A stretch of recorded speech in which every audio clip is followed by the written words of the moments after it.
आप सभी को पौष पूर्णिमा और शाकंभरी पूर्णिमा की हार्दिक शुभकामनाएं। आज के इस वीडियो में आप जानेंगे पौष पूर्णिमा यानी कि शाकंभरी पूर्णिमा की तिथि और शुभ मुहूर्त के बारे में।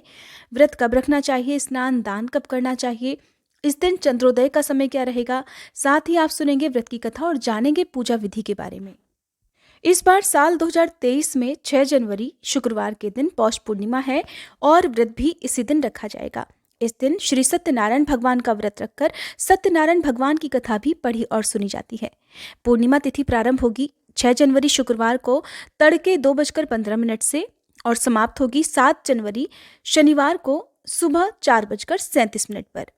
पूर्णिमा के दिन सुबह जल्दी उठकर और हो सके तो ब्रह्म मुहूर्त में उठकर पवित्र नदियों में या फिर घर पर ही नहाने के पानी में गंगा जल मिलाकर स्नान करना चाहिए। फिर अपनी सामर्थ्य के अनुसार कुछ न कुछ दान देना चाहिए। इस दिन भगवान विष्णु, माँ लक्ष्मी जी और चंद्र देवता की पूजा का विधान है। इस दिन सूर्योदय का समय रहेगा सुबह 7:13, सूर्यास्त का समय रहेगा शाम 5:51 और चंद्रोदय का समय रहेगा शाम 5:21 पर। ब्रह्म मुहूर्त का समय रहेगा सुबह 5:15 से 6:05 तक। अभिजीत मुहूर्त रहेगा दोपहर 12:11 से 12:53 तक। अमृत काल का समय रहेगा दोपहर 1:04 से 2:51 तक। इन समय में आप दोपहर के समय व्रत की कथा, श्री सत्यनारायण भगवान की कथा पढ़ सुन सकते हैं और अमृत काल और अभिजीत मुहूर्त में आप दान भी दे सकते हैं। लेकिन राहु काल के समय का आपको ध्यान रखना है।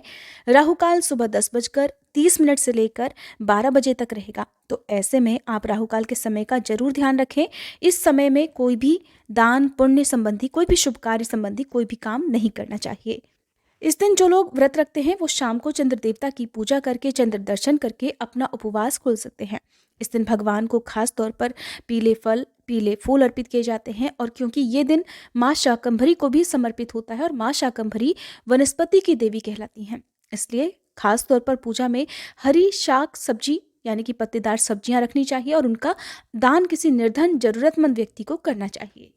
इस दिन भगवान को भोग में खीर का, पंचामृत का या फिर आटे को घी में भूनकर उसमें चीनी मिलाकर उसका प्रसाद तैयार कर भोग में भगवान को भी अर्पित करना चाहिए और बचे हुए भोग को प्रसाद रूप में परिवार के सभी सदस्यों में बांटना चाहिए। पूर्णिमा का व्रत रखने से सभी सुहागिन महिलाओं का सुहाग अटल रहता है।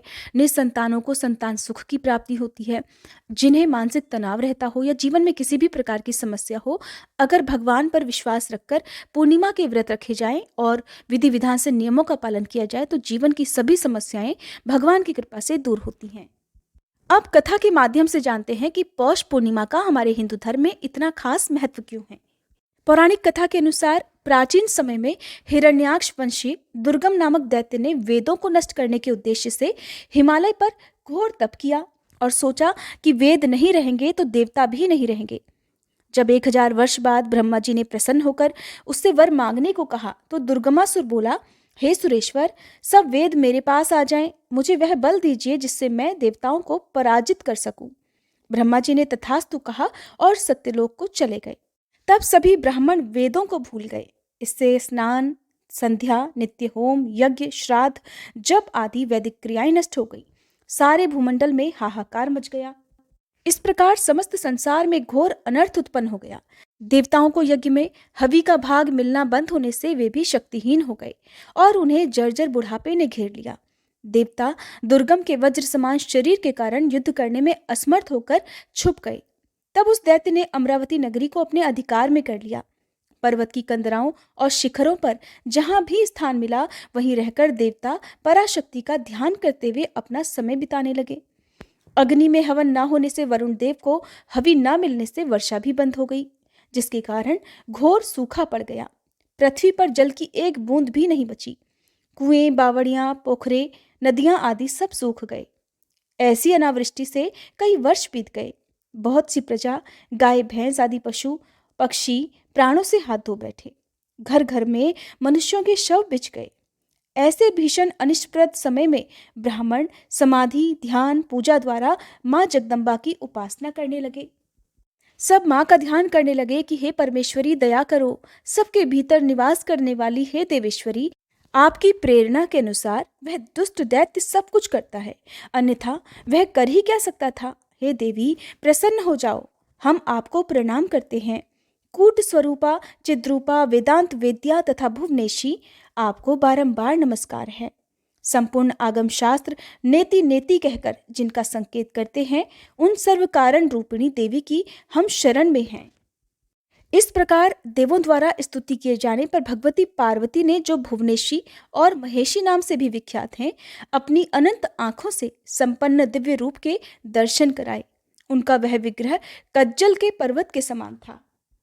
नील कमल के समान सब नेत्र थे। हाथों में धनुष, बाण, कमल के पुष्प, पल्लव और मूल सुशोभित थे, जिनसे भूख, प्यास और बुढ़ापा दूर हो जाते हैं। ऐसे शाक आदि खाद्य पदार्थों को मां ने धारण किया हुआ था। अनंत रस वाले फल उनके दिव्य हाथों में थे। करोड़ों सूर्यों के समान चमकने वाला वह भगवती का विग्रह करुण रस का अथाह समुद्र था।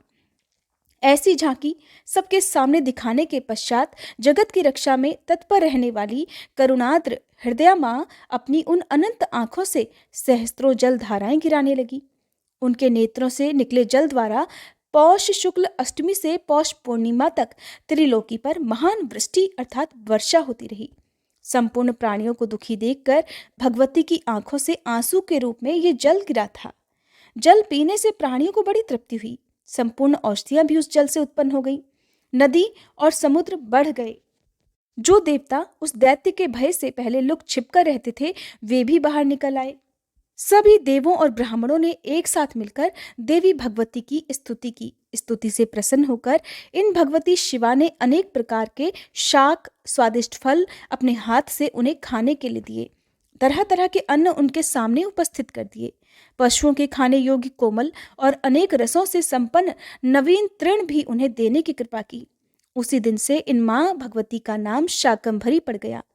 तदंतर उन मां आदि शक्ति ने दुर्गमासुर का वध कर इंद्र आदि को स्वर्ग तथा वेद भी पुनः प्रदान कर दिए। ब्राह्मणों से मां विशेषतया बोली, जिसके अभाव में ये अनर्थ हुआ, मुझसे उत्पन्न उस वेदवाणी की सम्यक प्रकार से रक्षा करनी चाहिए। मेरी पूजा में आप सभी सदा संलग्न रहना। कल्याण के लिए इससे श्रेष्ठ कुछ भी नहीं। मेरी इस महिमा का नित्य पाठ करना।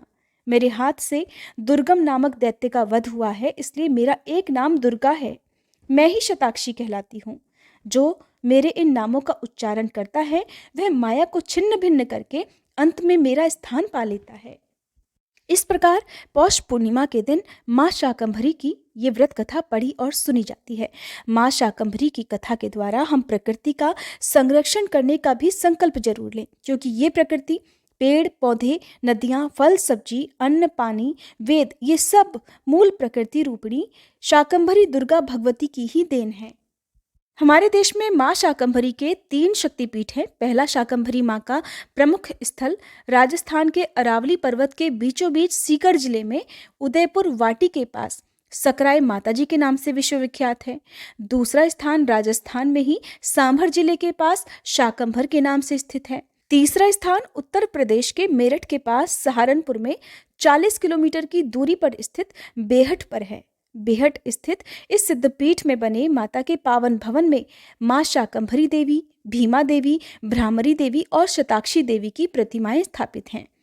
यहाँ पर जनश्रुति प्रचलित है कि मां ने धर्म की रक्षा के लिए बलिदान देने वाले बाबा भूरादेव को वचन दिया था कि मेरे अर्थात बेहट स्थित मंदिर के दर्शन से पहले जो भक्त भूरादेव के दर्शन नहीं करेगा, उसकी ये तीर्थ यात्रा पूर्ण नहीं मानी जाएगी। यही कारण है कि बेहट के मां श्री शाकंभरी देवी मंदिर की यात्रा में पहले पड़ाव बाबा भूरादेव मंदिर के दर्शन के बाद ही श्रद्धालु मां के दर्शन करने के लिए आगे बढ़ते हैं। मां शाकंभरी का ध्यान इस प्रकार करना चाहिए। शूलम खड्गम च डमरुम दधा नाम भयप्रदम सिंहासन स्थाम ध्यायामि देवी शाकंभरीम महम। अर्थात मैं सिंह के आसन पर विराजित शूल, खड्ग, डमरू और अभय मुद्रा धारण करने वाली 8 हाथों वाली शाकंभरी देवी का ध्यान करती हूँ। जो लोग आज के दिन व्रत ना रख पाए, उन्हें भी इस कथा को जरूर पढ़ना और सुनना चाहिए। और अंत में आप अपनी सामर्थ्य के अनुसार फलों का, शाक सब्जियों का दान जरूर करें। इसके अलावा आज आप हमारे चैनल पर श्री सत्यनारायण भगवान की कथा भी जरूर सुनिएगा। अगर ये वीडियो आपको पसंद आई हो तो वीडियो को लाइक करके, अगर हमारे चैनल को अभी तक सब्सक्राइब नहीं किया है तो जरूर कीजिएगा। और आने वाले माघ महीने के पहले दिन से आप हमारे चैनल पर माघ मास महात्म्य की कथाएं और अब तक लगातार सुनाई जा रही भागवत की कथा भी जरूर सुनिएगा।